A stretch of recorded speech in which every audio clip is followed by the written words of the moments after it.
So years ago, I'd heard of the calcification male pattern baldness connection, but I relied on the other guy's interpretation, and he said it was like the blood vessels. And so I thought the blood vessels in the bald tissue were the thing that are getting calcified, and I had to undo the calcification there.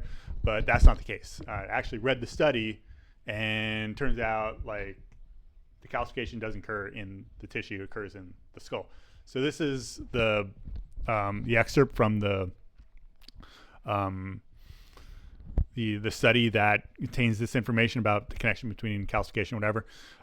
So this was written in 1942. It's from this observations of this doctor, this German physician, Dr. Frederick Hoelzel.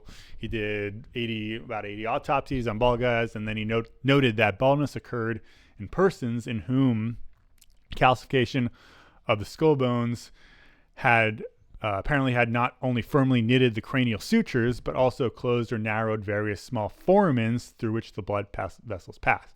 All right, so it's the cranial sutures and small foramens that are getting calcified, most prominently in persons with a luxuriant crop of hair. These blood vessels are mainly veins.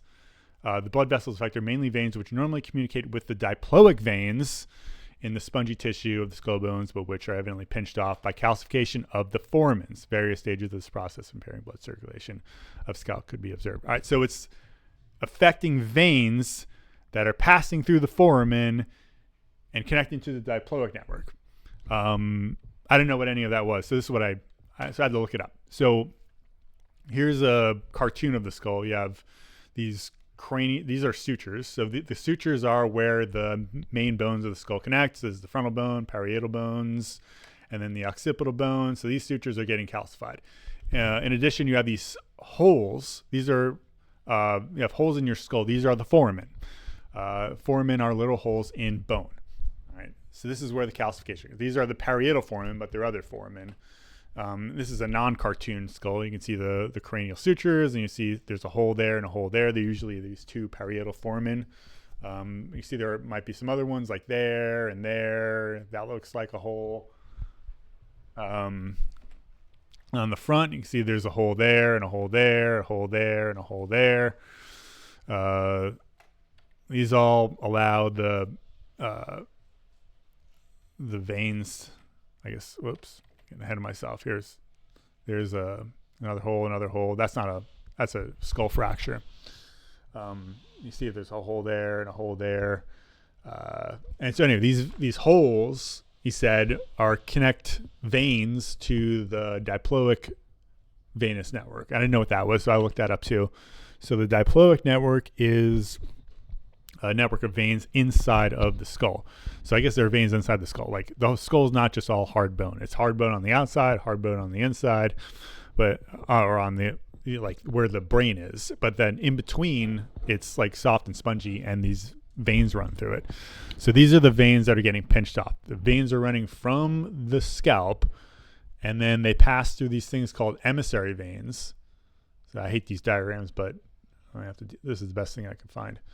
So veins run on the outside of the scalp and then to the inside, and then inside there's a diploic network, and then the veins drain that blood back to the heart. All right, so these foramens, where these emissary veins are passing through, these are getting pinched off. So what might be going on there? Well, our venous, why might that be a problem? So our venous network is named after this broad here. This is Venus, the Roman goddess of love.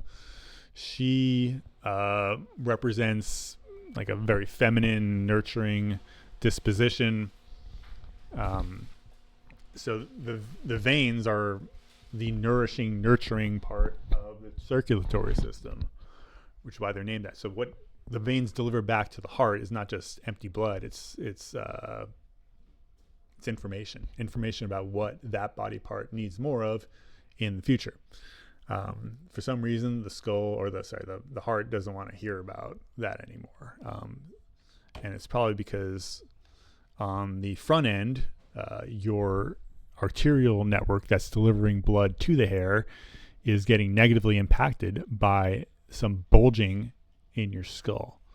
This is to some degree is happening with your skull if you have hair loss.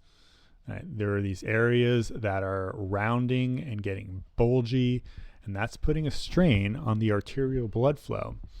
And probably what's going on is like, once that strain is causing the hair to panic, it's going to be like, hey, we need more stuff. Like, we're not getting enough stuff to grow a healthy hair, right? And the venous network is going to take that information back to the heart through the diploic venous network. But if the heart, for whatever reason, like your disposition is, not so nurturing, then your heart might not be so nurturing. And you keep sending stuff to the hair to help it grow, but it doesn't get there because the network is severely strained. The hair is just going to keep complaining over and over and over. Hey, we need more stuff. Hey, we need more stuff. Eventually, you're just going to be like, hey, shut up.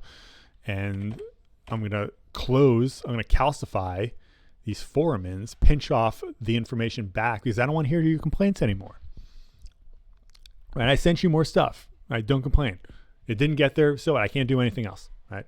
Close off those foramens, pinch off the network, problem solved. And then what's probably going on with the cranial sutures is like, look at these heads.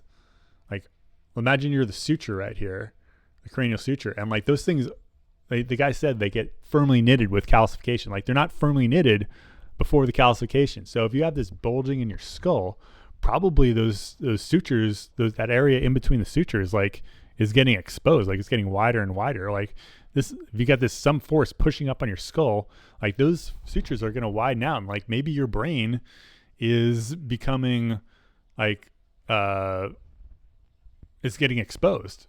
So your body's like, okay, well, I got to like somehow maintain the integrity of this skull and protect the brain. So I'm going to calcify all these sutures so that they don't, like, it'll expand, but like there won't be a gap where your brain's unprotected. That's just my guess anyway. So the problem is like even if you can do something about getting better blood flow, and maybe it's not just blood flow, maybe it's life force flow too. Anyway, more flow of whatever your hair needs, or you do something about this bulge, or you just get the blood flowing really well to this area through the arterial network, you're still going to have a problem because on the back end, the heart's not getting the information it needs to nourish the hair, right? It needs to know what the hair needs. It needs to be able to have that communication to it. So we probably have to get rid of that calcification in one way or another. Some ideas that I have, one's castor oil. Like, I've used castor oil for years and it hasn't regrown my hair, but like recently I started putting it all over my skull because I've actually read that study and realized, like the calcification is in these foramen that are like all distributed throughout the skull. Particularly, I go after the parietal ones. I think those are important. So like, and that's an area of loss too, right? Men lose hair in the crown, and they have those foramen there, and those are probably getting calcified. So I never use castor oil all over my skull. Maybe that's the key. You got to use it. And the reason castor oil is useful is that the plant, for some reason, stores an excessive amount of energy or calories or heat in its oil. So that heat is able to bring warmness to whatever area it is applied to on the human body. So which is why it's useful for recovering for illness. You do liver packs, like castor oil liver packs. It brings warmness to your liver to help with its functionality, help clear out all the toxins. So castor oil brings heat, and that the body needs the warmth and heat, the warmth of heat to dissolve calcium. Right? That's the two bodily functions are calcium and sclerosis. Its body's got to build up, but it's also got to be able to break down. The way it builds up is a coldness, but the way it breaks down, it's got to be a warmness of inflammation. Inflammation is warming; it breaks things down, it helps dissolve things. Like, you get a new skeleton every 7 years. The body's got to break down that bone somehow, and it's with inflammation. It's with warmness. Right? Castor oil provides warmness, the warmness that the body might need to break down some calcium. Another idea is bee venom. So bee venom is used as a osteoarthritis treatment. That's when you have calcium deposits in your joints. So you sting the joint, the area swells with acute inflammation, and that warmth of the inflammation will actually help to dissolve the calcium. The body needs that acute inflammation, that warmth, to dissolve the calcium, and then the joint can function properly after that. But yeah, acute inflammation will dissolve calcium. So you can sting your head with bees. I tried that, but I tried stinging with my hairline because I was still too dumb to actually read the study. But I think maybe bee venom would be more, it never worked on my hairline. It just caused like excessive shedding. But maybe in the crown area would be better because that you have those parietal foramen there. Maybe those are calcified. And so this could help dissolve that calcium if you can aim at, I don't know, you might have to do a lot of bee stings. Or do like bee venom injections. I don't know. I'm going to keep trying bee venom, but they're hibernating for the winter, so I got to start it again in the spring. And then the last one, which I don't know why this doesn't scroll all the way down. It's kind of annoying, but this one probably the scientific people are not going to like very much. But love. There's no more warming energy on the earth than love. Love is the most powerful emotion. It's probably the most powerful thing on earth, and it could be useful for male pattern baldness. So like if you're cold-hearted, that's probably a problem. That's the dispositional problem. Like you're not willing to listen to a dying body part. And the way you get warm-hearted is with love. You do things that you don't really need a romantic partner. You just need like passion in your life, right? You just can't do meaningless work all day. The more love you can get into your heart, the more you can be full of love, the more warming energy your circulatory system is going to have, the more nurturing it's going to be. It might be able to dissolve the calcified parts of your skull. If you want more information about how this whole thing fits into the pathology from male pattern baldness, I have an unfinished website. It's getting pretty finished. I got 3.5 pages finished, and also a blog on the perfect pickle, which is always fun. I ferment pickles in the summer. They've been delicious. Anyway, it's hairlessalchemy.com. Yeah, that's long enough.